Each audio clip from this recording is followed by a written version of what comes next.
Hey everyone, welcome back to IHartSports. Alex Hart here, and today it's one of my favorite times of the year when I get to start doing these videos again.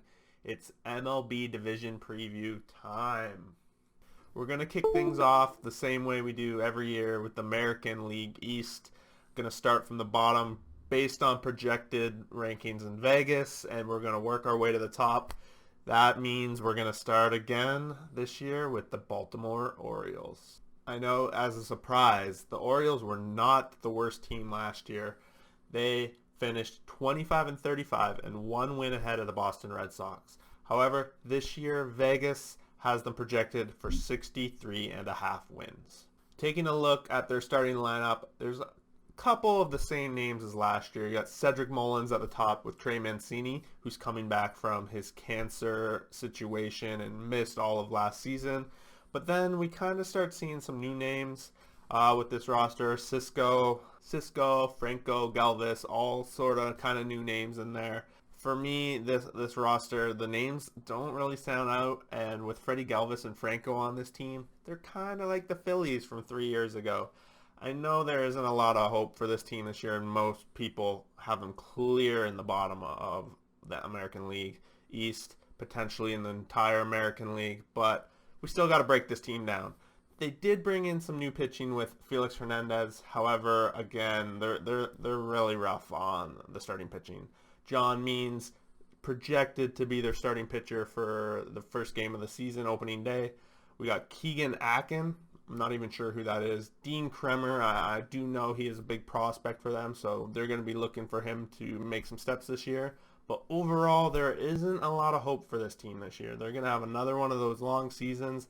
And unfortunately, if you're an O's fan, and I'm a victim for this too with the Toronto Blue Jays, these long seasons, definitely when it gets the dog days of summer, it's hard to turn on the game and cheer for your. Next up, we have the Boston Red Sox, team that finished last in the American League East last year. I know this for Boston fans is not really something they come to expect, losing teams in Boston, but after all, it happened. They are hoping to make a little bit of a push forward this year. They went out and they got some ads potentially. Their biggest issue is going to be whether or not their bats can keep up to the way that they finished last year. Last year they finished the season 24 and 36. However, if you take it and break it down over the last 36 games of the year, they were 18 and 18 after starting 6 and 18. So definitely going in the right trajectory. Chris Sale still not a part of the team this year so far, coming back from Tommy John's surgery. Not sure if he'll be back near the end of April, start of May. It's still kind of coming along somewhat slowly. One big piece of advantage that Boston might be seeing this year is Alex Cora finally back at the helm in the manager role. He had been disciplined, took a step back from the team last year because of the whole Houston Astros and his possible scandal and his possible involvement with that team. So if we take a look here at the projected lineups, we got Alex Verdugo top of the lineup here, and one of the biggest pieces they got back from the Mookie Betts trade. So if he can come out and be that player that Mookie Betts was for them, they're definitely going to start taking a step forward.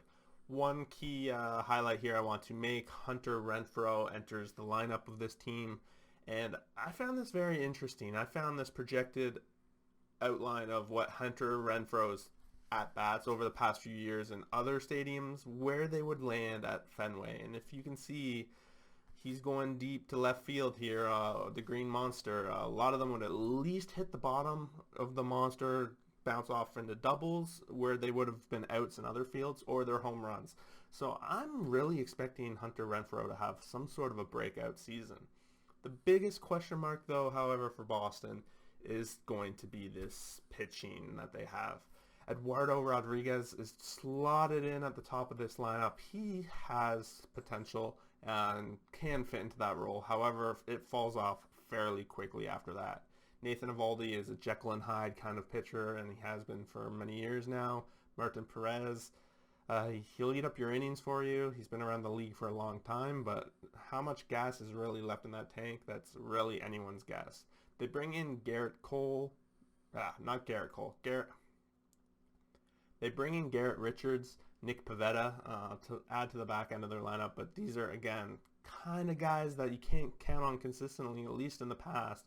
So they'll need someone to step up if they're going to really fight for that 500 position with the pitching. This is a really tough division, so without pitching, they could be in for somewhat of a long season again, and I know Fenway fans don't want to hear that. That brings us up to the third up, Tampa Bay Rays. Some people might be surprised to have them here, but Vegas projects them to have 86 wins this year, taking a step back from their show at the World Series and American League champions. Not expected to be in the top two of the American League division. At least right now, they're fairly close to second.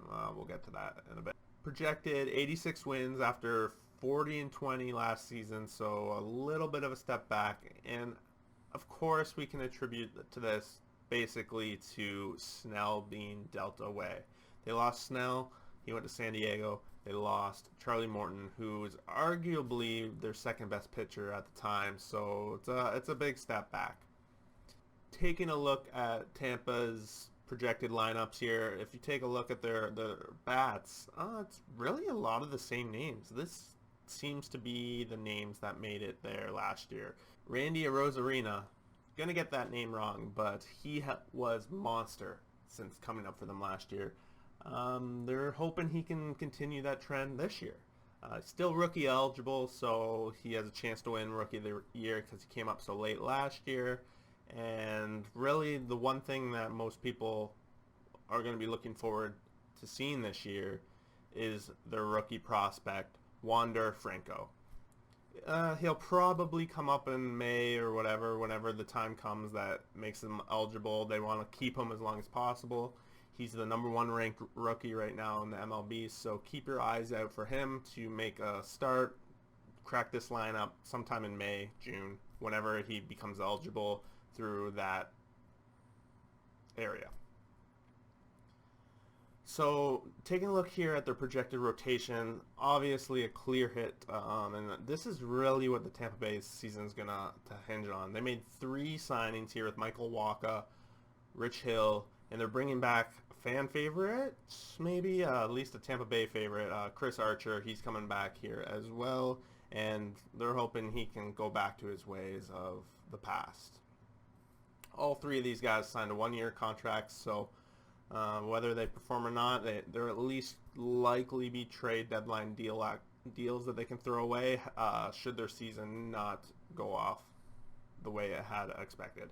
Tyler Glasnow finished the season fairly well and has now taken over the #1 role on this team.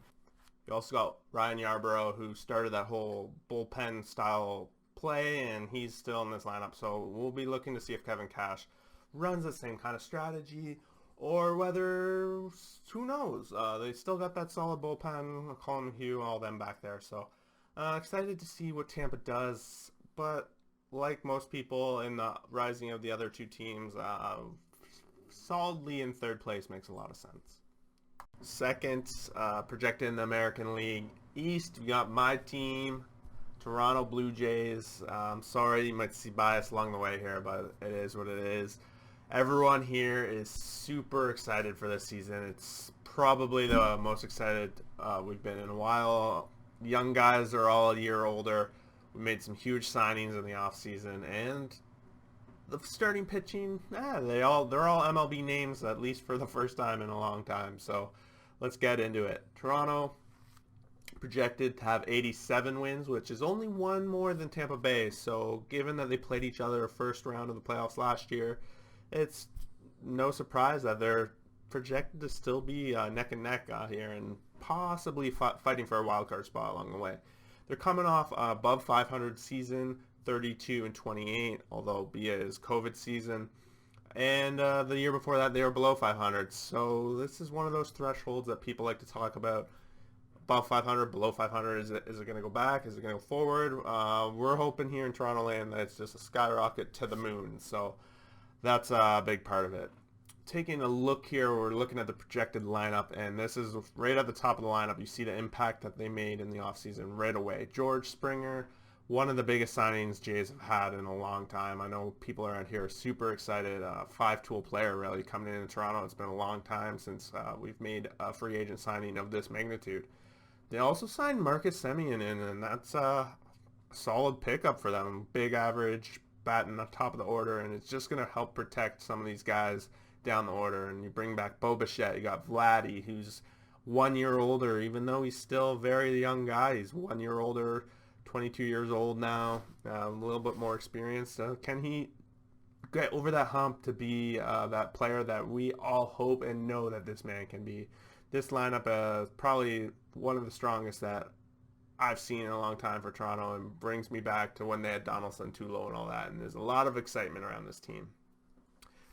Now, with that being said, the biggest question mark for Toronto is going to be their starting pitching. Let's take a look. Ryu comes back.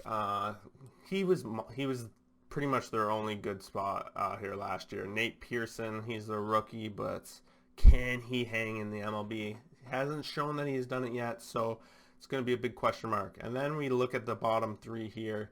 Robbie Ray, Steven Matz, Tanner Roark, all people that have been around the MLB for a long time. However, Tanner Roark, Robbie Ray, very prone to getting blown up. Steven Matz, even on that hand, prone to getting blown up. But they're 3-4-5, and having a solid 3-4-5 is definitely something to be happy about. I'm just going to jump into it too. This bullpen is somewhat strongest it's been in a long time. You got some names. Again, they got people that have been in the MLB for a long time. You got AJ Cole, you got Ross Stripling, you got Ryan Borucki, you got Tyler Chatwood. Can you tell that I'm excited about this team? Just cannot wait to watch them. They're going to have their hands full with the New York Yankees, Tampa Bay, Boston. All these teams. American League East is known to be that do or die division, so they're going to have their handful this season. But at least for once, I'll be watching. And that brings us to the top of the division. Every year, they're in it. The New York Yankees projected 96 wins this year. Last year, they went 33-27 and got knocked out to the Tampa Bay Rays in the playoffs. But the pressure's on this year, and that for New York, it's time to take that next step forward. The Dodgers did it last year, and now it's their turn, and the expectation of this team is World Series. Anything short of a World Series will be disappointing for them. The pressure is on. So for the Yankees, the biggest question as well is, can they stay healthy? If we take a look at their projected lineup here, you see a couple of guys that at the top of the lineup, you got LeMahieu, Judge, Stanton. All of them had a trip to the DL last year and probably had some sort of impact on them. If Judge and Stanton can't stay healthy, this team isn't nearly as strong as they are right now, obviously. Luke Voit had a great breakout season last year. Can he keep that going? That's going to be a big question for them. And then the rest of them, Sanchez, Torres, are they going to be able to rebound from the season that they had last year?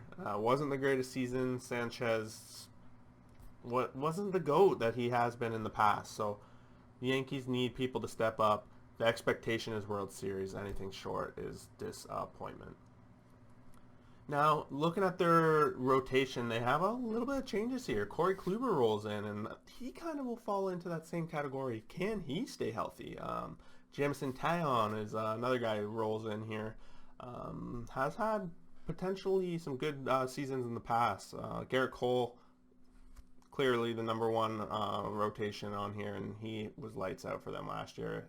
And I'm sure the expectation, given his performances in the past, he's going to keep it up. But really, if you ask me, they're one injury to Garrett Cole away from being in a lot of trouble with this starting rotation. Corey Kluber, he needs to try to get back to where he was when he was pitching for Cleveland and having those Cy Young style level seasons. So for me, 96 wins projected.